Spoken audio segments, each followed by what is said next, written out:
Pereira is just a bad matchup for Izzy because he's just as high, he's just as long, he's just as good at kickboxing, he's got bigger power. But the main thing is, Pereira's not scared of him. I have nothing to lose. That's the best thing. Like I said, I have nothing to lose. The worst has already happened, so it's like, what's he gonna do again? The worst has happened. I'll tell you one thing, I know how to beat this guy. I know in my heart, he knows I know how to beat him. Yeah. That's the thing. For nearly 4 years, Israel Adesanya dominated the UFC middleweight division by taking out one contender after another. Even guys like Robert Whittaker and Marvin Vettori struggled to keep up with him and ended up losing not once, but twice. Adesanya's rise was such that many thought he was on course to surpassing Anderson Silva as the greatest of all time. Alex Pereira arrived in the promotion and things took an interesting turn. With 2 wins and a knockout in kickboxing against Adesanya, Pereira was always a couple of big wins away from getting a shot at his old foe. The storyline was too good to be ignored by UFC President Dana White, who fast-tracked Pereira to a title shot,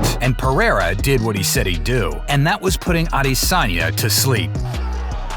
Will the 4th time be the charm for Israel Adesanya? Or will Alex Pereira put an end to their one-sided rivalry once and for all? Welcome to Hype Sport. Today, we take a deeper dive into the high-stakes middleweight title rematch between Alex Pereira and Israel Adesanya at UFC 287. Let us know your thoughts on the highly anticipated matchup, and if you like this video, please subscribe to our channel so we can keep bringing you the stories that you love. When Israel Adesanya signed with the UFC, he was expected to do big things, and he didn't disappoint. The Nigerian-born Kiwi made his UFC debut in 2018, and within 4 years, he solidified his legacy as one of the greatest middleweights of all time by winning the title and defending it 5 times, before he came across his demon slayer, Alex Pereira, once again. Despite the fact that he lost twice to Pereira in kickboxing, Adesanya was excited about the Brazilian's arrival in the UFC in 2021. The former champ did expect Pereira to fight him at some point in their UFC careers given their history, but he probably didn't expect it to happen so soon.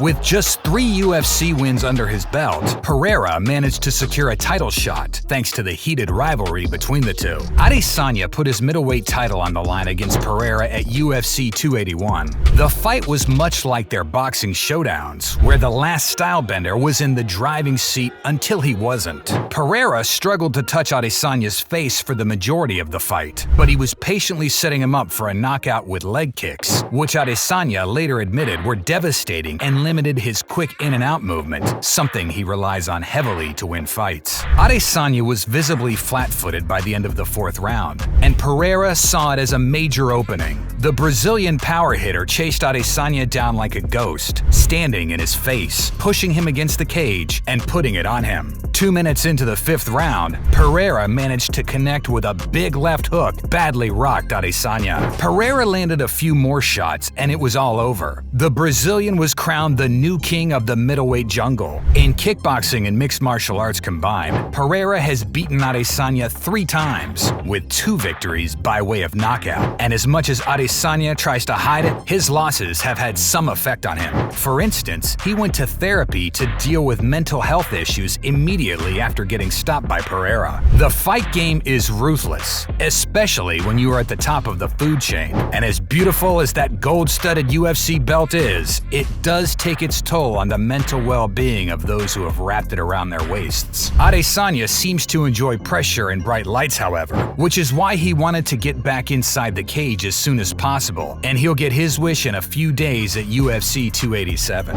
Adesanya's coach thinks he should have taken some time off after UFC 281 to pick himself up, mentally as well as physically. But the former champ knows that he has a point to prove. Claiming that you are the better fighter is one thing, proving it is what actually matters, and Adesanya has failed to accomplish that thrice. Will the 4th time be the charm for Izzy? As long as he can avoid Pereira's knockout power, yes, he can win, but it's easier said than done. Adesanya is arguably the best striker in the division. His technicality is beyond measure. His movement, distance management, and kicking game is second to none, and on top of that, he hits hits deceptively hard. Remember when he rocked Pereira in the first round of their title fight at UFC 281? Pereira is a gifted boxer himself. He doesn't dance around the octagon like Adesanya does, but his flat-footed style serves him best. Pereira is a big guy, so he isn't very mobile. He likes to stand in front of his opponents and go blow for blow with them because he knows that not many can take his shots. In a 5-round fight, Pereira will get a number of opportunities to land his knockout blows, and Adesanya will have to work extra hard to stay safe and point fight. It's a tough one to call as long as it stays on the feet, because both men are technically gifted and know each other really well.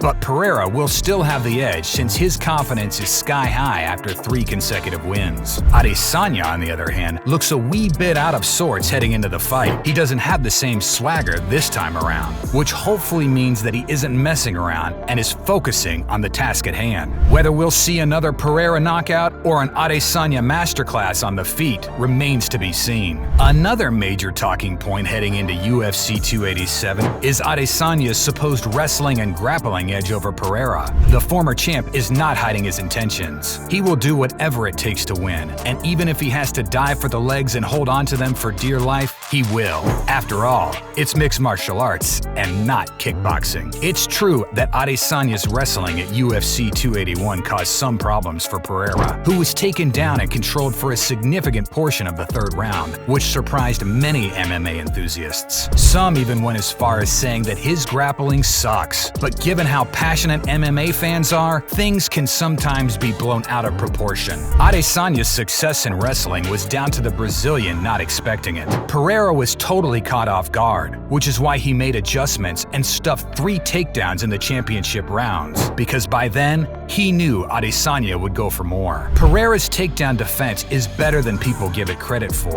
and Adesanya's wrestling isn't as good as people think it is. So it'll be interesting to see what happens if and when the fight hits the mat. Mentally, the two are in a very different frame of mind. Pereira is oozing with confidence, while Adesanya's confidence seems shattered. Apart from his high fight IQ and razor-sharp striking, Adesanya is known for breaking his opponents with his trash-talking, but he doesn't have that leverage this time around. Pereira is the dominant guy heading into the fight, and Adesanya is staying quieter than usual, which either means his confidence is badly affected or he is plotting something very sinister, and if that's the case, Pereira better watch out. Either way, it's going to be an intriguing matchup between 2 old rivals. The stakes are higher than ever, especially for Israel Adesanya, and losing is not an option. That being said, you just watched us dive deeper into the middleweight title rematch between Alex Pereira and Israel Adesanya at UFC 287. Will Alex Pereira continue his dominance over Israel Adesanya, or will Israel Adesanya do the unthinkable? We'd love to hear your thoughts in the comments. If you liked our video, please subscribe to our channel and hit the notification button so you get notified the next time we upload one. Thanks a lot for watching, and we'll see you next time.